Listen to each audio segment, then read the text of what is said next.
Welcome, dear friends. Today's podcast draws its inspiration from Divine Intimacy Meditation number 7, titled The Mount of Perfection. With this episode, we are concluding this limited series of meditations from Divine Intimacy. Over the past episodes, we've explored themes like sanctity, grace, charity, and living in union with God, each one building toward a deeper relationship with Him. While this limited series concludes with the first week of Advent, it is not ending forever. Tune in for more episodes of divine intimacy during special liturgical feasts or seasons like Lent. These meditations are timeless, and there's always more to learn and share. I hope this podcast has helped you grow in your faith and given you a deeper appreciation for divine intimacy. It's a wonderful book that you can keep using daily to stay close to God. Now let us begin our journey into Father Gabriel's profound spiritual insights.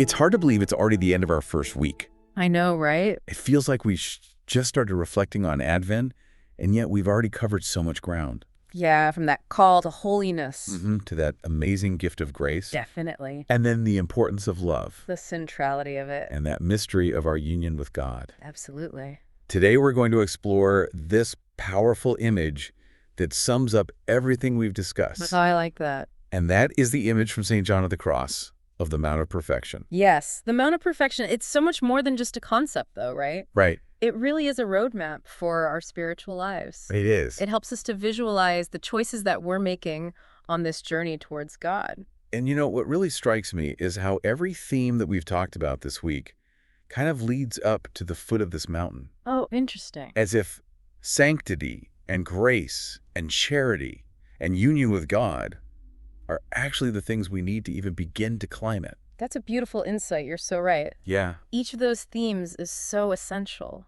Absolutely. Think of it this way. Okay. Sanctity is really our starting point. It's recognizing how much we need God. Mm-hmm. And then grace is that wind in our sails, the divine assistance that helps us to keep moving forward. Right, like pushing us along. Exactly. Yeah. And then charity, well, that's the fuel. Yeah.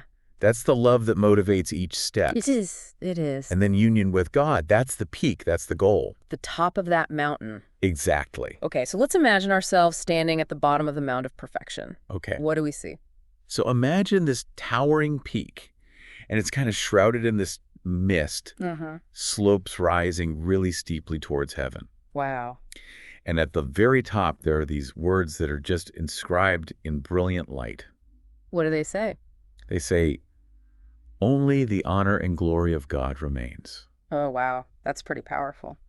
It is, isn't it? Yeah. I mean, that inscription tells us so much about the journey ahead, doesn't it? It does. It's not about us getting the glory. Right. It's about surrender to God.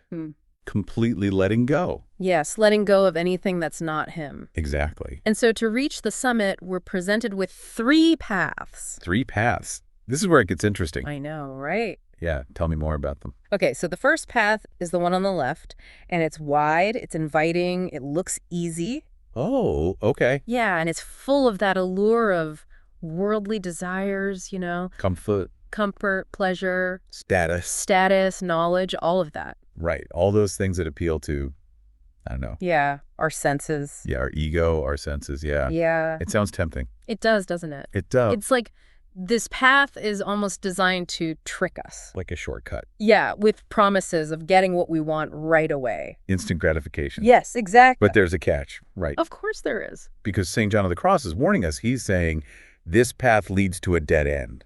It does. It's a path of just satisfying yourself. And it takes us further away from God. So it's like a mirage. It is. It looks really good from far away. But then you get close and you realize... It's an illusion. Yeah, and it leads to emptiness. Yes, exactly. I like that. That's a good analogy. Thank you. So St. John of the Cross isn't saying that these earthly things are bad. Right. It's our attachment to them. Yes, exactly. Putting them at the center instead of God.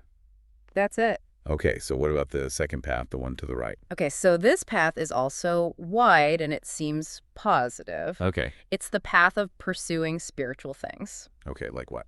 Like knowledge and joy, Huh. consolation, all that. Good. So it appeals to people who are looking for a deeper connection with God. Right. They're trying. Yeah, but they haven't quite grasped what it's really all about. Okay, so on the surface, it looks good. It does. It looks like a path that leads to God. It does. What's the danger then? The danger is we're seeking those things for our own satisfaction. Oh, so it's still about me. Yes, it's still about me, not about God. Oh. We might be praying, we might be meditating, we might be serving others. Yeah, doing good things. But our motivation is off. It's not pure. Exactly. We become attached to feeling holy. Oh, to getting those consolations. like we're bargaining. Yeah, rather than just loving God for who he is. Right, just loving God. Yeah. That's a really subtle but important distinction. It is. Because, yeah, it's like we're trying to get something. Yeah, we're conditioned to do that, right? We are. We do something, we expect a reward. Yeah, we want that reward. But true spirituality isn't about getting a reward from God. It's not a transaction. No, it's about surrendering. Okay, so that's a humbling thought. It is, isn't it? Because even when we think we're on the right path, Yeah. our intentions can be wrong. Exactly. So it's a constant process, Yes. checking ourselves Discernment. with ourselves and with God. Wow. It's a journey. It is. It's a lifelong journey. Absolutely. Okay, so we've talked about these two paths now. Yes. Each one has its own kind of struggles and its own rewards. But what about the third path? Oh, the one in the center? Yeah, the one in the center. What's Yeah, this is where it gets really challenging. that? Okay. So St. John of the Cross calls this the path of nothing. The path of nothing. Yeah. It's narrow, Mm. it's fateful, Okay. and it's often kind of shrouded in darkness. Ooh, that's scary. It is. It demands that we let go of everything, Everything. even things that seem good and holy, Wow. for the pure love of God. Okay, so that sounds Daunting. daunting. Yeah. It does, doesn't it? And difficult. Why would anyone choose this path That's a great question. when the others seem so much easier? I know, right? Yeah. But it's the only path that leads to true freedom Really? and lasting fulfillment. Wow. Okay. It's about surrendering our ego, our desires, ourselves, To God. to God's loving embrace. Oh, complete detachment. Yes. That must be so hard. It is. Like, what does that even look like? To walk this path of nothing. Yeah. St. John of the Cross uses some really powerful imagery. Yeah. He writes about the dark night of the soul. Ooh, the dark night of the soul. Yeah. What is that? So it's this period of intense purification where we're stripped of all consolations, Oh, wow. all sense of spiritual progress. So it's like It's a time of darkness, darkness. Yeah. desolation, but it's also a time of immense grace. So it's a paradox. It is. Like, how can darkness and desolation be grace? Because when we're empty, Mm-hmm. that's when we're most open to God's presence. Okay. When we let go of everything else, we Yeah. can finally see him Yeah. and experience his love in its purest form. Wow. So it's a journey of purification, Yeah. stripping away everything. Yes, everything that hinders our union with God. Okay, that is a powerful concept. It is. It makes me wonder, though, like, how do we even begin I know. to walk this path? I know. It seems so radical, right? It does. And so demanding. What would you say to someone who's like, I'm drawn to this, Right. but I don't know how to start? I would say the first step is recognizing that you need God's grace. Okay. We can't do it on our own. We need help. We do. Okay. It takes complete surrender to his will. Yeah. A willingness to let go of everything that stands between us and him. So it's about emptying ourselves. Yes. So that God can fill us. Exactly. And that's where the journey begins. That's it, This is fascinating. isn't it? I have to admit, it's a lot to take in. I know it is. We've got these three paths laid out before us, each one with its challenges, its rewards. Yeah. I'm really eager to learn more about what it takes to actually walk this central path. The path of nothing? The path of nothing, yeah. Me too. What does that look like in practice? Let's talk about that. Here we are then. At the foot of the mountain, Faced with these choices. left and right, they seem good at first, but then Ultimately, they lead us astray. away from God. But this central path, The path of nothing. it's calling us. I feel it. I do, but it's also, I don't know, Scary. A little bit. Yeah, like stepping into the dark. it's unknown. A leap of faith. What can you tell me that might help me understand it better? Well, remember that inscription at the top. Oh, at the peak. Only the honor and glory of God remains. Right, right. That's our guiding principle. Mhm. Every step, every choice, Mm. all about that. Okay, emptying ourselves so God can fill us. Exactly. Okay, but how? How do we do it? Yeah, what does that look like? Well, St. John of the Cross gives us some really specific practices. Okay. He talks a lot about detachment. Not just from like stuff, Material things. Yeah, but also from spiritual consolations. Wait, what? Detachment from spiritual consolations? Yeah.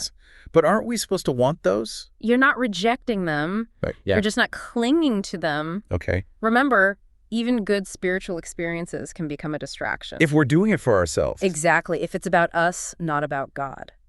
So we're letting go. Letting go. Even of the good things. Even of the good things. So that our love can be pure. Pure and unhindered. I see. And this detachment, it even goes to like our ideas about God. Oh, I. Our own spiritual progress. Okay. We've got to be willing to surrender our preconceived notions. Let go of our ideas. And let God reveal himself. In new ways. In ways we might not expect. So humility is important. Humility is key. Recognizing we don't have all the answers. Right, that God is bigger. He's bigger than our understanding. Yes. Okay, so humility. And along with that, silence and solitude. Silence and solitude, those seem so hard these days. They are hard. Like everything's so noisy and busy. Exactly, and that's why they're so important. Okay. Silence helps quiet the mind. Okay. It creates space for God to speak.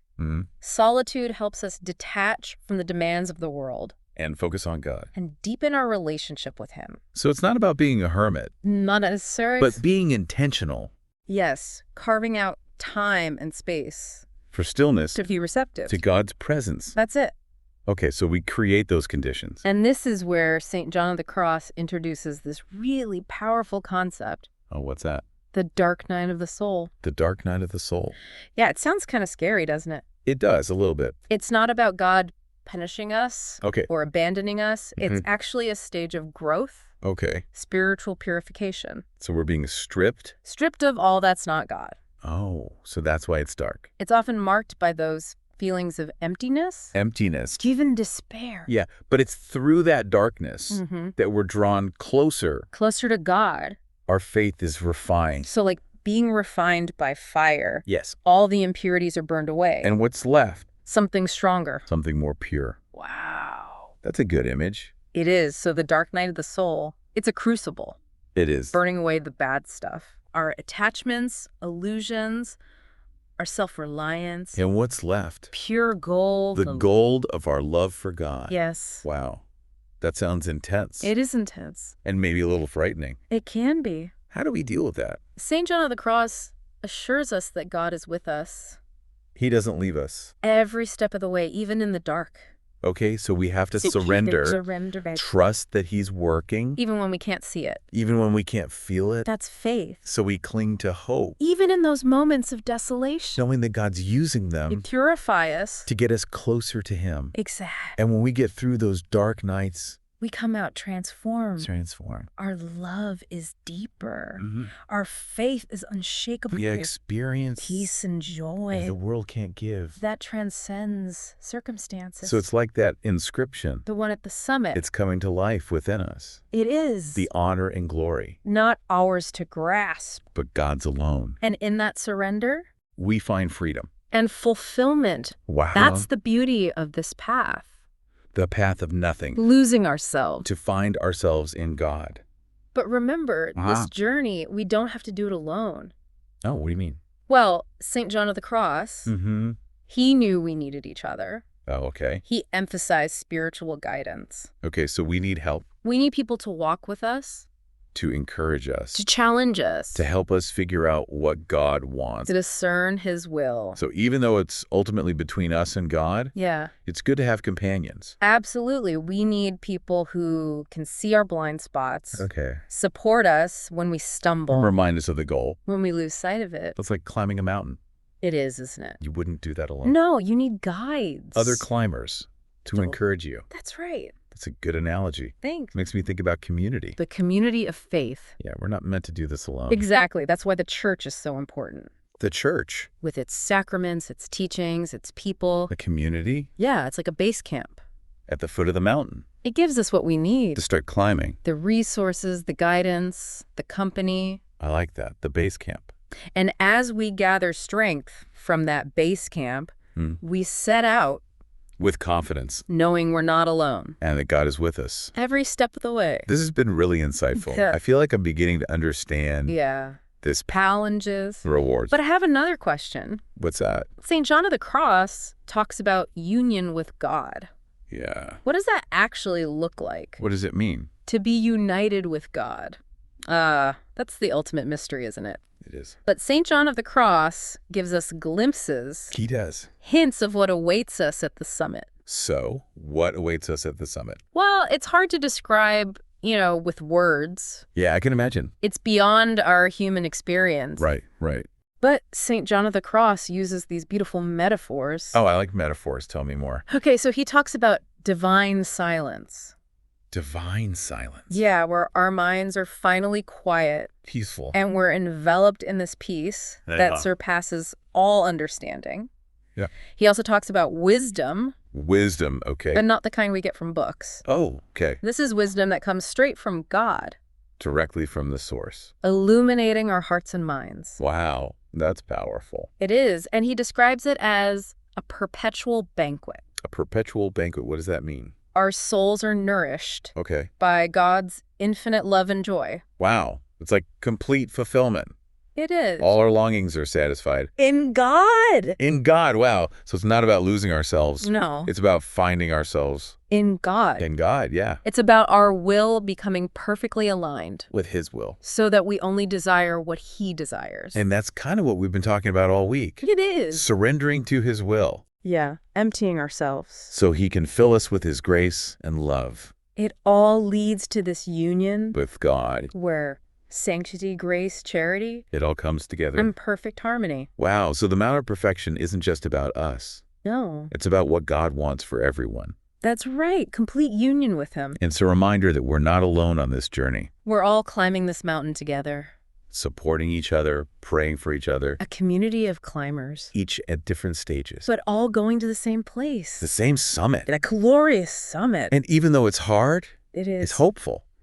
Because God is with us. Every step. He's the guide. The companion. The source of our strength. So we can keep going. So what do you say to someone who's listening? Yeah. And feeling overwhelmed? I know, it's a lot. They want to take that step. Onto the central path. But they're scared. Don't be afraid. Don't be afraid. Remember what St. John of the Cross said. What's that? In the evening of life, we will be judged on love alone. Love alone. It's not about perfection. Okay. It's about love. So just take that first step. However small. Trusting that God will meet us there. He will. And remember, we're not alone. No. We have the church. The scriptures. We're all in this together. Climbing towards God. That's a beautiful image. It has been an amazing week. I know, right? Sanctity, grace, charity. And union with God. It feels like we've just scratched the surface. We've covered so much. So much ground, yeah. Advent is so rich. It is. And these themes are for life. They are. They're invitations to go deeper. To keep seeking. To keep growing. In our relationship with God. Exactly. Thank you for joining us on this first week of Advent. Yes, thank you. It's been a joy to share these reflections with you. Keep exploring these themes. Yeah, revisit the passages we talked about. Maybe read St. John of the Cross. Or other spiritual writers. Let them guide you on your own climb. Up the Mount of Perfection. And as we journey on. Through Advent and beyond. May we all experience God's grace. Drawing us closer to Him. Amen to that. And until we meet again. Maybe for Lent. Or another special time. May the peace of Christ be with you all. Thank you for joining us. Thank you so much for listening, praying, and being part of this journey. I'd love to hear from you, what you enjoyed, what you'd like to hear in the future, or just your thoughts. Your feedback means so much. Until next time, may God bless us and keep us close to His heart. Take care and see you soon.